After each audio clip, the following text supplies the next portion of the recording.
From the Toronto Star, I'm Raju Mudhar, and this matters.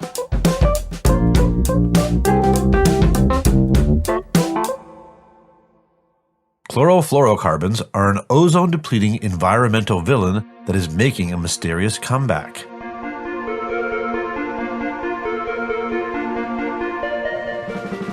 Also known as CFCs, these chemicals were once in all kinds of household products in the 1970s and 80s, but were probably most vilified in the aerosol cans that were used for things like hairspray.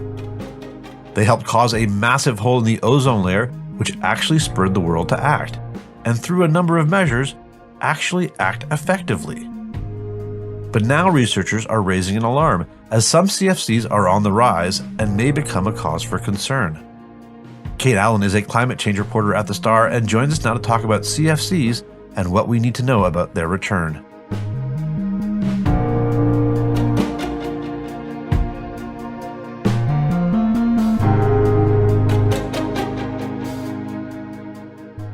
Kate, thanks so much for making the time to join us today. Thank you for having me. So, Kate, I actually feel like this is sort of like the horror movie villain where you think that they're gone and then they're back. Today we're going to be talking about, and I know I'm going to screw this up throughout, but chlorofluorocarbons, CFCs. Now, this is something that was brought to the attention of the world in the 80s, where the depletion of the ozone layer was a big deal and climate change was really coming into our consciousness. Can you just remind us first, what are CFCs? Yeah, okay, so let's definitely call them CFCs and not chlorofluorocarbons. Too many vowels in that. They are a man-made chemical that used to have tons of uses. They were in refrigerators, they were in air conditioners, they were in spray bottles and foam blowing and just all kinds of applications until a series of pioneering, actually Nobel Prize winning experiments in the 70s and 80s showed that they were depleting the ozone, which really became noticeable when this massive hole above Antarctica was discovered. Figured out that they were unfortunately depleting part of the atmosphere that we require to survive. So all the countries in the world came together and came up with a treaty to phase out their use starting in the 90s, and that's called the Montreal Protocol. Okay, the Montreal Protocol seemed to be kind of effective, right? According to the United Nations Environmental Programme's latest assessment, the efforts over almost 3 decades were pretty successful, right? Yeah, the Montreal Protocol has actually been described as one of the most successful, if not the most successful, international treaty ever. It was ratified by, as I mentioned, every country in the world, which is very rare for an international treaty. And it was really successful. Let's be clear, it still is very successful. So it phased out the use of CFCs over time and set 2010 as the year for banning all production of CFCs. So about 13 years ago, you could no longer produce CFCs for use in all these different industrial applications that we used to use them for. The United Nations Environmental Program actually assesses how the ozone is doing every 4 years. And they actually just released their latest assessment in January. And it showed that the Montreal Protocol is working and the ozone is on this slow but steady path towards healing. And the sort of areas where it's thin are going to heal up in the 30s and 40s of this century. And the biggest hole over Antarctica is going to heal by 2066, according to their calculations. So Montreal Protocol is working. Listen, it's a good news environmental story, but now the thing is there's new research that sort of gives some cause for concern. What has this new research found? Yeah, so this international team of scientists used this network of air sampling instruments that are all over the world and discovered that 5 different CFCs are actually rising. And they're rising pretty quickly. So they started rising in about 2010 and actually hit peak concentration in 2020. So these 5 CFCs have actually never been recorded in levels this high. Now, the good thing is they are not currently being detected in high enough levels that it could massively set back the healing of the ozone. But if they aren't stopped, it could start to rewind that progress. Just to be clear, this is not like we're back at square one. We're still doing well, and the amounts that have been detected aren't going to rewind all the progress. But the concerning thing is that they don't know where these CFCs are coming from. So 3 of the 5 may actually be leaking out so to speak, of the creation of the chemicals that we came up to replace CFCs. So now we use something called HFCs, hydrofluorocarbons, which are completely safe for the ozone. And you're actually allowed to use CFCs to create HFCs. So the concern is that these CFCs are escaping from the process of making these safer alternatives, which is a problem. But then 2 of the 5 have no known uses, and the scientists sort of could only speculate where they might be coming from. So we really don't know, which is a big problem, because if you don't know where they're coming from or even what kind of process could produce them, it's going to be very hard to find and stop their release. To be clear, has the rise caused any more ozone layer damage?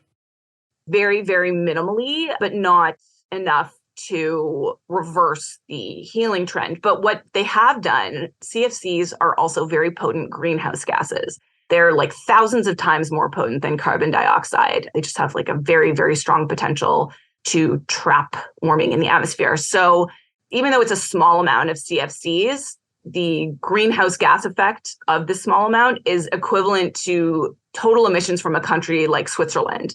So another important reason we need to find the source of these CFCs and stop it is because it's having a significant contribution to global warming. The cause remains unclear, but it's believed the CFCs that still in use are part of the problem, and because they're used to create HFCs. Can you tell us a little bit more about that process at all? Yeah, so as I mentioned, HFCs are used as a safer replacement for all the things we used to use CFCs for. And it's still permitted to use CFCs, the ozone depleting chemicals, as a feedstock or an ingredient in the creation of these safer alternatives. But there's actually been an update to the Montreal Protocol called the Kigali Amendment, which is intended to phase out the use of these supposedly safer alternatives as well, because while they are safer for the ozone, they are also very potent greenhouse gases. So they're not great for the climate. So if CFCs, which are both bad for the climate and bad for the ozone and the ozone holes, are leaking out of the process, that's just another more urgent reason to phase out the use of HFCs, the safer alternative that are still not great for the climate. So this Kigali Amendment has not been ratified by every country, and there's still sort of work to be done there. So the scientists I talked to just sort of said, it's all the more reason to react urgently to this. These processes need to be tightened up. We'll be right back.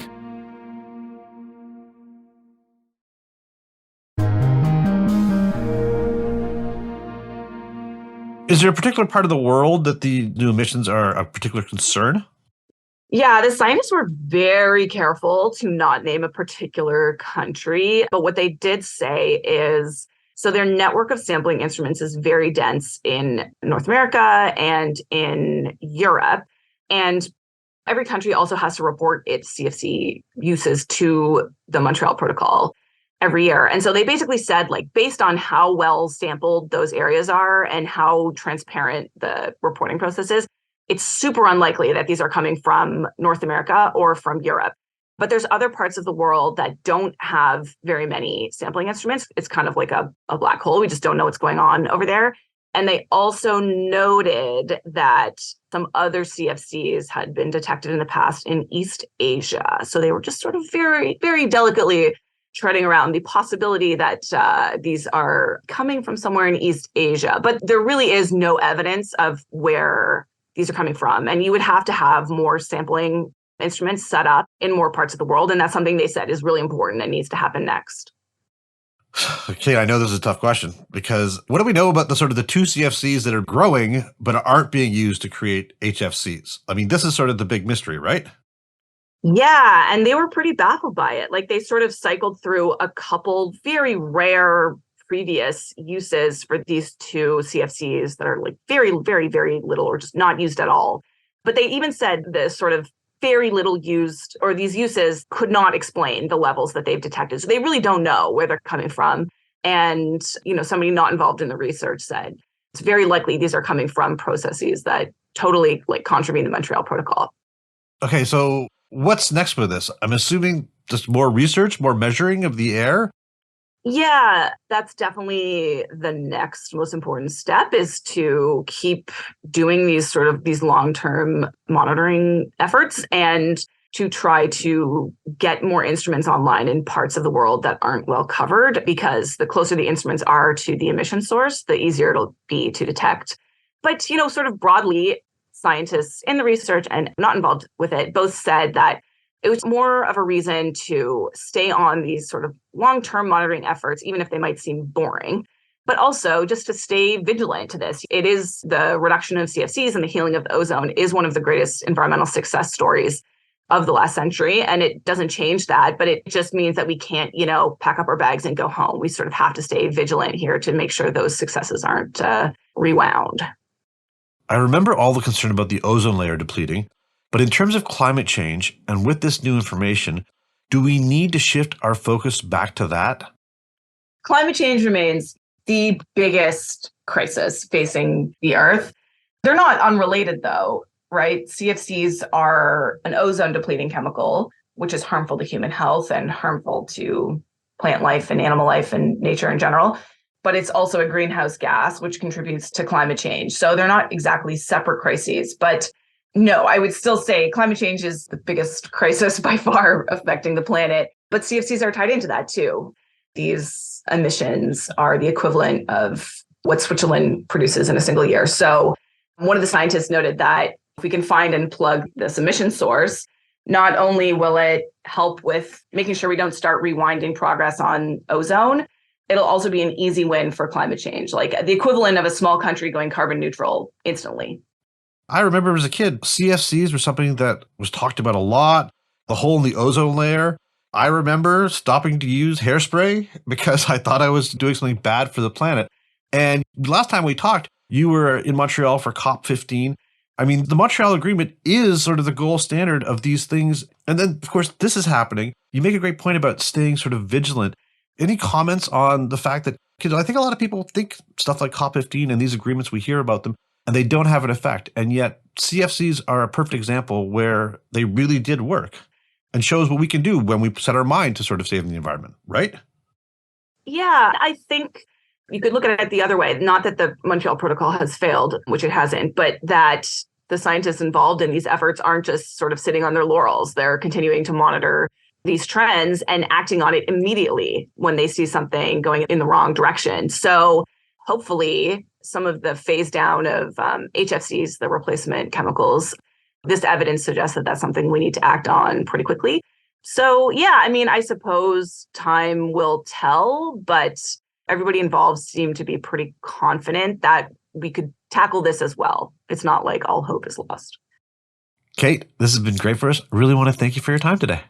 Thanks for having me. Kate Allen is a climate change reporter at The Star.